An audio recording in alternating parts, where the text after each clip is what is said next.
మహాగణుడు పరిశుద్ధుడైన యేసుక్రీస్తు అత్యున్నతమైన నామములో మీకందరికీ శుభములు, సమాధానము, క్షేమము వర్ధిల్లునుగాక.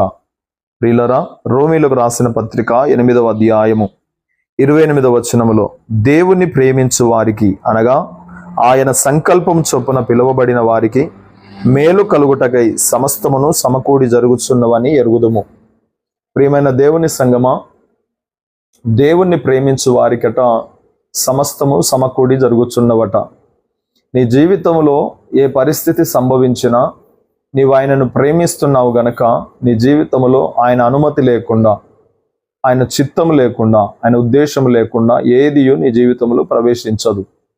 ఏదైనాను నీ జీవితంలో శ్రమ సంభవించిందా, అది ప్రభు అనుమతితోనే వచ్చిందనే విషయాన్ని గుర్తెరుగు. ఎందుకంటే ఆయన నిన్ను ప్రేమిస్తున్నాడు. నీకు ఆధ్యాత్మిక స్థాయిలో ఒక మంచి ఉన్నత స్థితిని కలగజేయడానికి ఒక శోధన లేదా ఒక బలహీనత, ఒక శ్రమ, ఒక దుఃఖకరమైన పరిస్థితి నీకు అనుమతించబడినటువంటి ఆ పరిస్థితిని నీవు ప్రభువైన యేసుక్రీస్తు నామములో స్వీకరించగలిగితే, ఓర్చుకోగలిగితే, సహించగలిగితే నీ జీవితంలో ఒక అద్భుతమైన కార్యాన్ని చేయడానికి ప్రభువు ఇష్టపడుతున్నాడు. ప్రియమైన దేవుని సంగమా, నీ జీవితంలో కలుగుతున్న ప్రతి శ్రమను బట్టి దుఃఖించక ప్రభువును బట్టి ఆనందించు. నీ జీవితంలో గొప్ప కార్యాలను చేయబోతున్నాడు. ఇటు సమయంలో నీకు చాలా వేదన, దుఃఖము కలుగుతుంది.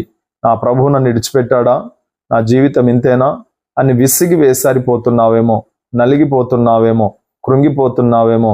కలవరపడకు, నా ప్రభువు నిన్ను చూస్తున్నాడు. నా ప్రభువు అటువంటి సంకట పరిస్థితుల్లో నుండి లేవనెత్తబోతూ ఉన్నాడు, ధైర్యపరచబోతున్నాడు. నీ జీవితంలో ఒక నూతనమైన కార్యమును ఈ దినమున ప్రవేశించడానికి ప్రభు ఇష్టపడుతున్నాడు గనక ధైర్యం తెచ్చుకో. విశ్వాసముతో నిబ్బరం కలిగి దేవుని ఎడల అచంచలమైన విశ్వాసముతో, నిరీక్షణతో ఎదురు చూడు. దేవుడు నీ జీవితంలో ఒక నూతనమైన కార్యాన్ని చేయడానికి ఇష్టపడుతున్నాడు. అట్టి అద్భుతమైన కార్యము నీ జీవితంలో జరుగునుగాక. ఆమేన్, ఆమేన్, ఆమేన్.